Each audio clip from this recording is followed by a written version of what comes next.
All right. Whoopi Goldberg, once in a blue moon, something happens that just shocks you. And in this case, it's Whoopi Goldberg having a not awful take. She had a mic drop moment. I tend to believe that Whoopi Goldberg is really at her worst when she's talking about Trump or racial issues. So on other things, she's just kind of a boomer, older person who's like, the kids today don't want to work. And Gen Z, but in this case, she said that Margot Robbie and Greta Gerwig were not snubbed by the Oscars. She says there are no snubs. Not everybody gets a prize. She is sounding like, next thing you know, she's going to be like, oh, this is because of the participation trophy era. She said there are no snubs. That's what you have to keep in mind. Not everybody gets a prize, and it's subjective. Movies are subjective.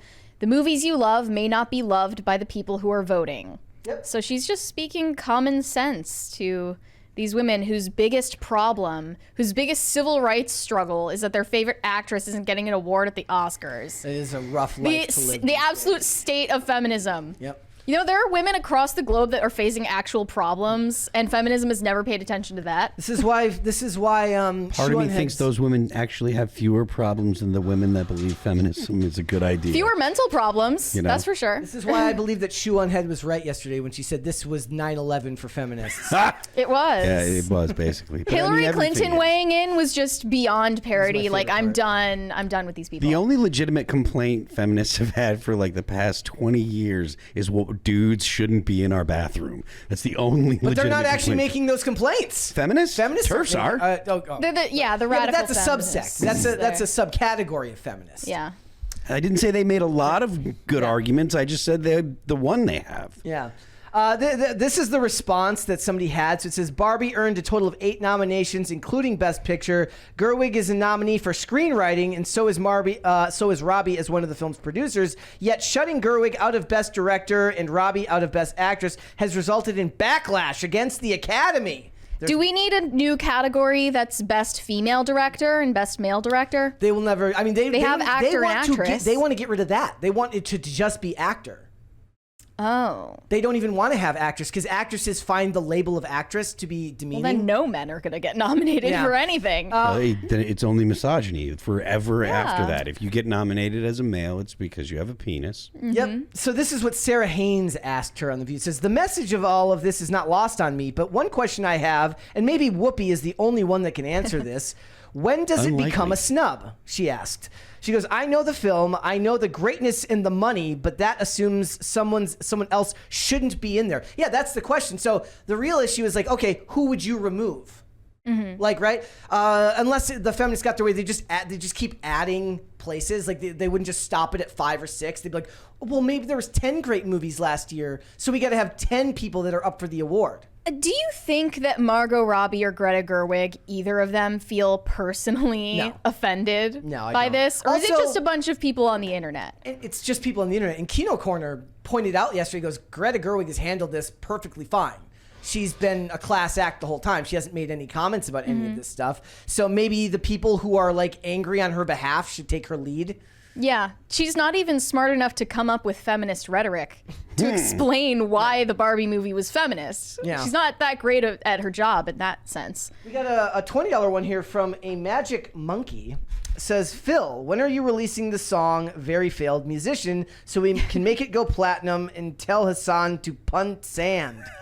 I don't think that we're actually going to put out a song called Very Failed Musician, but we will have new music hopefully in the next 2 to 3 months.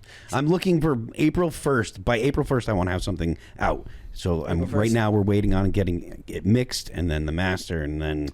So we're actually getting our assets together and stuff, so it's coming together. Are you going to sell failed musician merch? You should do that. I should do it. It's a missed opportunity if you're not. There's an additional question. He also asks, what would you say is the band's favorite song to perform?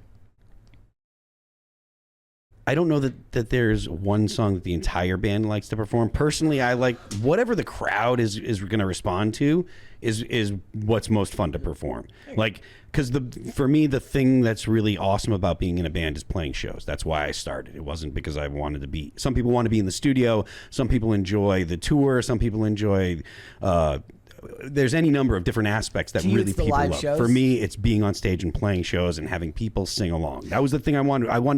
I used to go to hardcore shows and kids would be singing along to the bands and stuff, and it's like you get like 500 kids in a club all singing along with the singer holding the microphone out for the whole crowd to be singing along. That was the thing that impacted me, and I wanted to be that guy that was holding the mic out while the whole crowd was singing along. So yeah. We got a $20 one here from Mikey. Says, first world syndrome is real. There's plenty of causes that are real out there in the world, but the most tolerant country in the modern world is bad. Blah. See, this is why I always say bring back the term first world problems. It was the great unifier in our culture. We 100%. were all born very lucky to live here. Tolerance is our weakness. Philip Reed says we need to stop focusing on women's rights and start focusing on women's wrongs. For example, cooties. I need to fix it, he said. Absolutely. 100%. Ladies, it's all your fault. Women have cooties and they don't belong in Star Wars. But Whoopi went on. She says, everyone doesn't win and you don't get everything you want. There are no snubs. That's why you have to keep in mind not everybody gets a prize and it is subjective. All of this is very common sense. Well, she's saying this because she's the boomer on the table, right? Yep. Yeah. So... take that. If you had Whoopi she was telling Goldberg, Gen Z, get a job. If you had, it's good because tomorrow I want to talk about poly work. Yeah, it's this new trend where Gen Z has just learned that you can have more than one job at a time, which other generations have known for a very, very long time. But they have to give it a name, so they call it poly work. Thanks for watching. Listen to full episodes of Pop Culture Crisis on Spotify. Keep up with us on social media and make sure you subscribe and ring that bell so you never miss the show. Bye, guys.